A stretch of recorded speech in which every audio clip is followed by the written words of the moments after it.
पुण्यातील जंगली महाराज रस्त्यावर झालेल्या बॉम्बस्फोट प्रकरणातील आरोपीला गोळ्या का घातल्या, कारण एकूणच हादराल.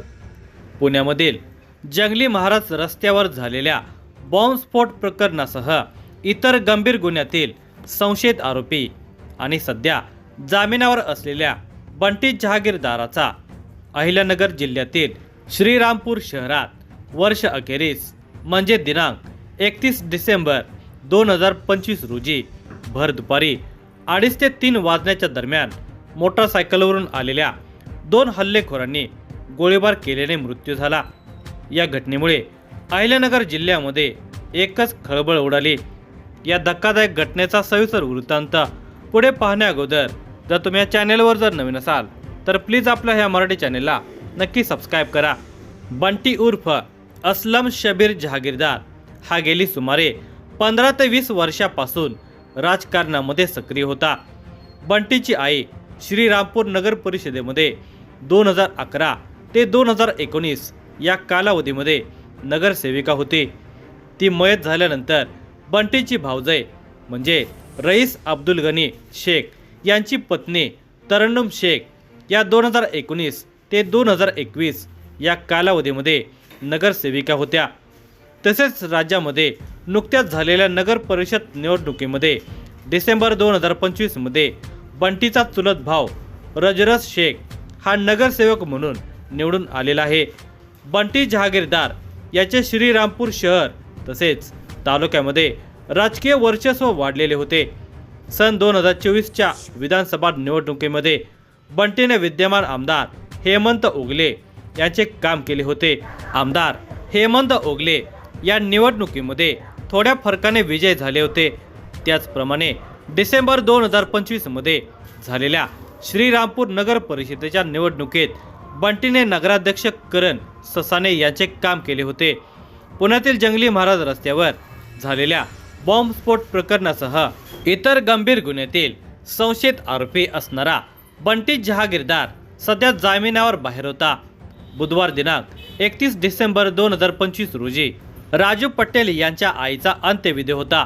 त्यामुळे बरीच मंडळी त्या अंत्यविधीसाठी गेलेली होती. त्यामध्ये बंटी जहागीरदार हाही आलेला होता, तर रईस शेख हे कामानिमित्त बेलापूर रोडवर गेलेले होते. रईस अब्दुल गनी शेख हे श्रीरामपूर नगर परिषदेचे विद्यमान नगरसेवक आहेत.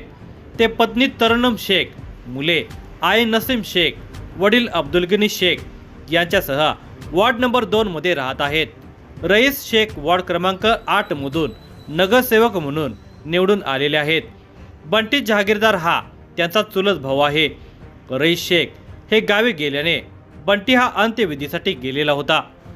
अंत्यविधी उरकल्यानंतर बंटी जहागीरदार आणि अमीन गुलाब शेख हे दोघेजण त्यांच्या स्कूटीवरून घरी जात असताना हिरो होंडा कंपनीच्या मोटरसायकलवरून आलेल्या मागे बसलेल्या अज्ञात इसमाने त्याच्याकडील रिव्हॉल्व्हरमधून अमीन शेखच्या दिशेने गोळी झाडली. ती गोळी त्यांच्या पाठीमध्ये चाटून गेली. त्यानंतर त्याने बंटी जहागीरदारवर फायर केली. फायर करत असताना ते एकच भाई चण्या भाई असे म्हणून ते ज्या वेगाने आले त्याच वेगाने तेथून पसार झाले. मोटरसायकलवरून आलेल्या त्यातील एकाने लाल रंगाचा शर्ट घातलेला होता, तर दुसऱ्याने पांढऱ्या रंगाचा शर्ट घातला होता. गोळीबारामध्ये बंटी जहागीरदार आणि त्याचा जोडीदार अमीन शेख हे दोघेही गाडीवरून खाली कोसळले. बंटी जहागीरदार याच्यावर जास्त फायर झाल्याने सुरुवातीला त्याला साईदीप हॉस्पिटल आणि त्यानंतर साखर कामगार हॉस्पिटल येथे दाखल करण्यात आले. अमीन शेख हा गंभीर जखमी नव्हता, मात्र बंटी जहागीरदार गंभीर जखमी झालेला होता.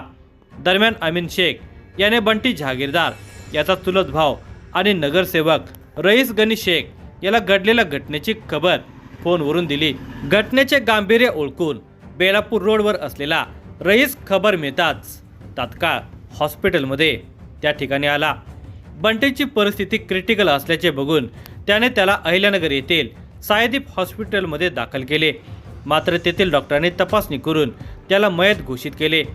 गोळीबाराच्या घटनेतून बंटीचा मृत्यू झाला असल्याकारणाने पोस्टमॉर्टमसाठी त्याचा मृतदेह छत्रपती संभाजीनगर येथील घाटी हॉस्पिटलमध्ये नेण्यात आला. दरम्यान या घटनेची खबर मिळताच श्रीरामपूर येथील अतिरिक्त पोलीस अधीक्षक सोमनाथ वाघचौरे, उपविभागीय पोलीस अधिकारी जयदत्त भवर, श्रीरामपूर शहर पोलीस स्टेशनचे पोलीस निरीक्षक नितीन देशमुख, उपनिरीक्षक गणेश जाधव आणि इतर सहकारी घटनास्थळाजवळ पोहोचले। त्यांच्यासोबतच फॉरेन्सिक पथकही घटनास्थळी दाखल झाले। पोलिसांनी परिस्थिती आटोक्यात आणली। वरिष्ठ पोलीस अधिकाऱ्यांनी घटनास्थळाची बारकाईने पाहणी केली। दरम्यान अतिरिक्त पोलीस अधीक्षक सोमनाथ वाघचौरे यांनी या घटनेची माहिती पोलीस अधीक्षक सोमनाथ घारगे यांना दिली। श्रीरामपूर शहरातील कब्रस्तानमध्ये एक अंत्यविधी आटपून परतणाऱ्या बंटी जहागीरदारवर अज्ञात हल्लेखोरांनी गोळीबार केल्याने त्याचा मृत्यू झाल्याने या हल्ल्याची माहिती मिळताच श्रीरामपूर नगर परिषदेचे नगराध्यक्ष करण ससाने, मुजफ्फर शेख, अंजुम शेख, काँग्रेसचे जिल्हाध्यक्ष सचिन गुजर, ज्ञानेश्वर मुरकुटे, बाजार समितीचे सभापती सुधीर नवले यांनी बंटी जहागीरदाराला सुरुवातीला ज्या रुग्णालयात दाखल केले होते तिकडे धाव घेतली। दरम्यान गंभीर जखमी झालेल्या बंटी जहागीरदाराला अहिल्यानगर येथील साईदीप हॉस्पिटलमध्ये दाखल करण्यात आलेले होते। श्रीरामपूर पोलिसांनी बंटी जहागीरदाराचा चुलत भाव श्रीरामपूर नगर परिषदेचे नगरसेवक रईस जहागीरदार यांची त्याच दिवशी रात्री उशिरा फिर्याद घेण्यात आली।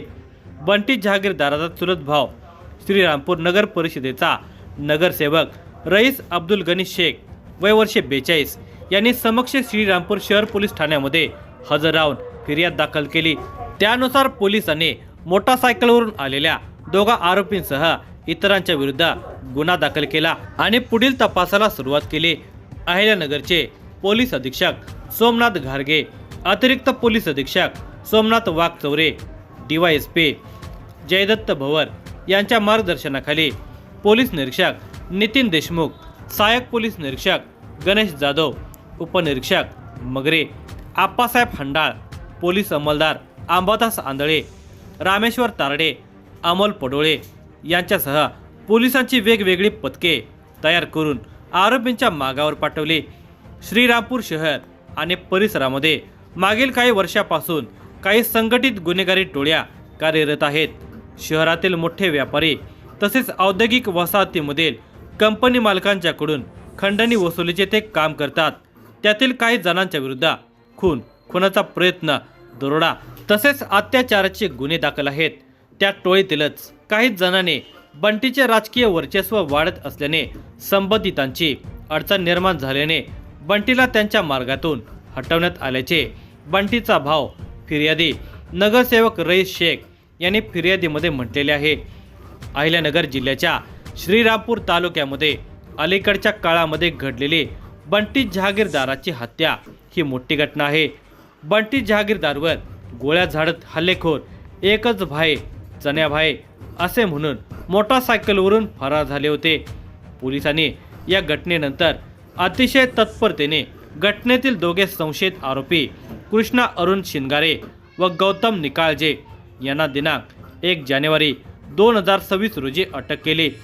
दोघा आरोपींना न्यायालयामध्ये हजर केले असता त्यांना दिनांक 6 जानेवारी 2026 पर्यंत पोलीस कोठडीत ठोठावण्यात आली। या गुन्ह्यामध्ये आणखी काही इसमांचा तसेच वाहनांचा समावेश असल्याची माहिती पोलिसांनी दिली। पोलिसांनी या घटनेच्या निमित्ताने संघटित गुन्हेगारी टोळ्या मुळासकट उद्ध्वस्त कराव्यात अशी मागणी सर्वसामान्य जनतेतून होत आहे। पोलिसांनी या घटनेमध्ये आणखी 2 आरोपींना अटक केली। पुढील तपास श्रीरामपूर शहर पोलीस स्टेशनचे पोलीस निरीक्षक नितीन देशमुख हे करत आहेत।